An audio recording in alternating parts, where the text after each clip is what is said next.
E quem sabe tudo do Fluminense é o Álvaro Damião. Eles estão chegando aqui pra gente falar do jogão de amanhã da Copa do Brasil. Antes eu digo pra vocês que sai hoje o primeiro semifinalista da Copa do Brasil. 9h30, na Vila Belmiro, o Santos recebe o Atlético Paranaense. Na primeira partida, o Furacão venceu por 1-0 e joga pelo empate. Vale lembrar que o gol fora de casa na Copa do Brasil não é critério de desempate. Com isso, o Peixe precisa vencer por 2 gols de diferença para avançar. Em caso de vitória por 1 gol de diferença, teremos pênaltis. Agora sim, Cláudio Rezende na turma do bate-bola. Tudo bem, Rezende? Tudo bem, Léo Figueiredo, 6h39. Boa noite a quem nos acompanha aqui na Itatiaia. Esta classificação, demos de manchete, vale mais 7.300.000 reais na conta do Atlético, passando amanhã pelo Fluminense. E aí é o seguinte, chegando à decisão da Copa do Brasil, porque o Galo passando amanhã vai para a semifinal, ou enfrentar o Fortaleza ou o São Paulo, que jogam amanhã um pouco mais tarde, primeiro jogo 2-2 no Morumbi. Quem vencer em Fortaleza vai se classificar do outro lado da chave.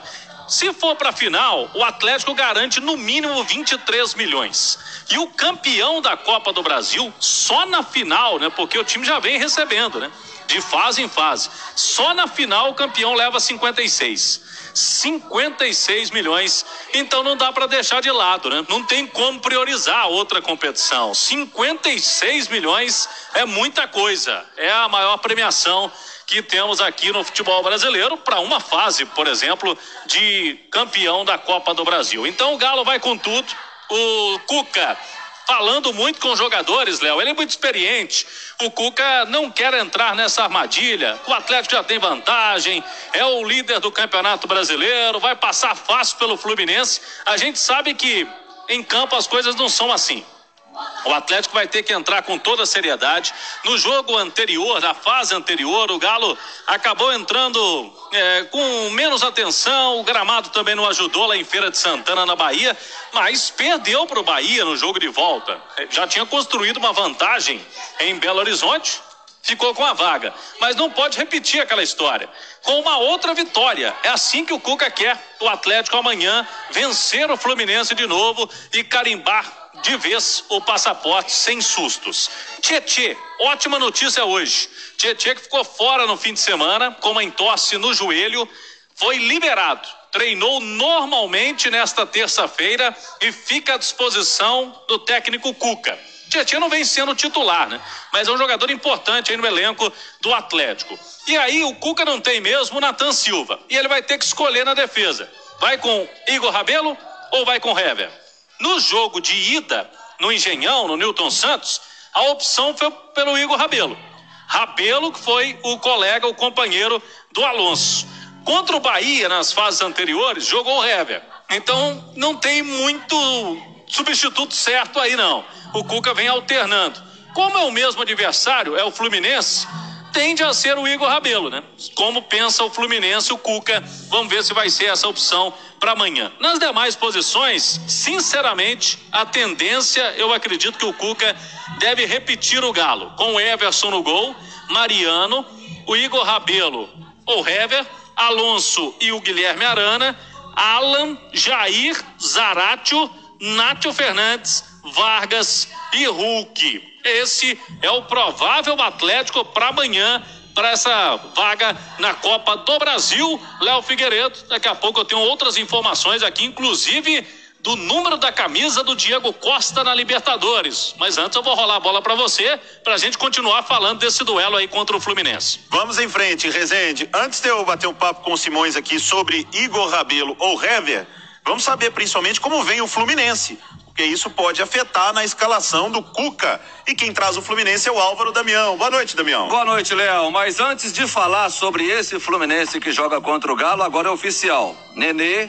não é mais jogador do Fluminense. Acertou a rescisão dele, o clube comunicou a rescisão de contrato de forma amigável com o jogador. O vínculo era até dezembro de 2021. Agora o caminho está livre para que o meia possa acertar o retorno dele ao Vasco da Gama. Nenê perdeu espaço no final do ciclo do Roger Machado e não recuperou a posição com o Marcão. A última vez, para você ter uma ideia, que ele foi titular foi contra o América, naquele dia 8 de agosto, na derrota do Fluminense para o América. Nenê, portanto, está fora dos planos, rescindiu o contrato com o Fluminense. O Fluminense chega daqui a pouquinho, às 7 horas da noite, vai direto para o novo hotel na região da Savassi, onde fica concentrado. O Flu chega embalado, com 5 jogos sem perder. A última derrota foi justamente para o Galo e naquela partida da Copa do Brasil. O técnico Marcão, porém, tem alguns problemas. O Luca segue fora, André será reavaliado, mas é dúvida, e assim como o Egídio, o Nonato também e o Martinelli, além do Manuel, nem vieram com a delegação.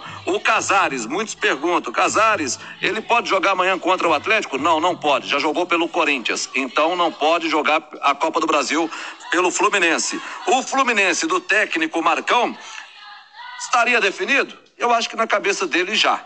Acho que sim, né? Falta um dia para a partida, acho que sim. Mas ele coloca algumas dúvidas e a gente vai deixar essas dúvidas no ar para o ouvinte da Itatiaia. O Marcos Felipe, Samuel Xavier na lateral direita, Nino, Lucas Claro e o Danilo Barcelos na lateral esquerda. Aí a dúvida: Danilo Barcelos ou Egídio, o Wellington ou André, Nonato. E aí tem uma outra dúvida: se não joga o Nonato, o Wallace ou o Wallace, o Iago Felipe, Luiz Henrique, Caio Paulista e o Fred. Eu acho que são poucas as dúvidas, mas o time já deve ter o Marcão na cabeça para enfrentar o Atlético amanhã, sabendo que tem que vencer o jogo e vencer por 2 gols de diferença para conseguir a classificação. E tem 2 coisas aí, Alexandre Simões, que me chamam a atenção. A primeira delas é o André ser dúvida, que é um ótimo jogador, o André. Já fez um bom jogo contra o Galo, tem jogado bem, seria um desfalque importante para o Fluminense, que já tem outros desfalques. Mas na dúvida entre Igor Rabelo e Hever, eu hoje vejo o Cuca pensando muito mais no Hever como o terceiro zagueiro, como o líbero, quando ele precisa de uma saída de jogo melhor, porque o Hever tecnicamente é o melhor zagueiro do Atlético com a bola no pé, e o Igor Rabelo, que não é um zagueiro rápido, mas ele é mais rápido que o Hever. Para imaginar um Fluminense que vem com Luiz Henrique, que vem com Caio Paulista, só o Fred, né, que não tem tanta movimentação, eu concordo com o Cláudio. Eu acho que o Igor Rabelo sai na frente para fazer essa dupla com o Alonso. E você, Simões? Sim, com certeza, Léo. Um abraço, Damião, um abraço, Cláudio. Até porque o Fluminense vai ter que apostar na velocidade, né? E Luiz Henrique e Caio Paulista são 2 garotos e tem justamente a velocidade como um ponto principal.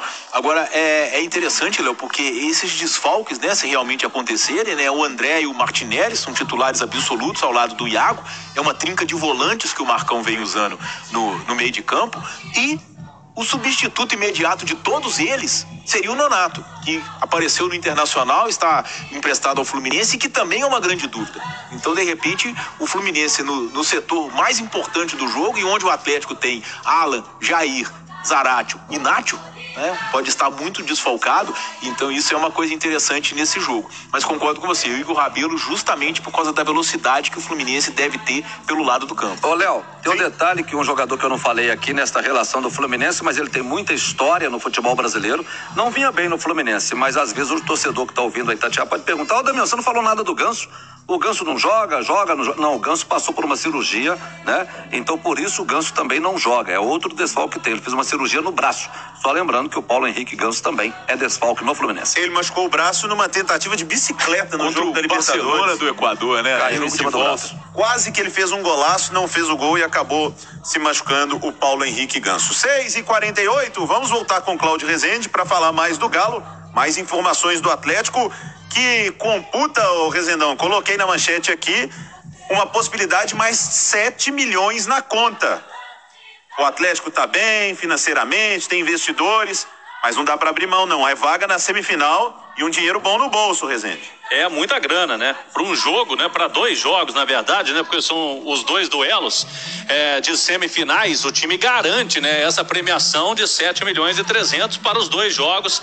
Seria uma cota de TV para essas 2 partidas. Então, você avançando, você vai garantindo. Então, o Atlético, logicamente, de olho, não tem como priorizar muito, né? Eu falava mais cedo no Rádio Esportes, tem a Copa do Brasil com esses milhões aí a cada fase. A Libertadores tem a principal competição do continente, da vaga ao Mundial de Clubes.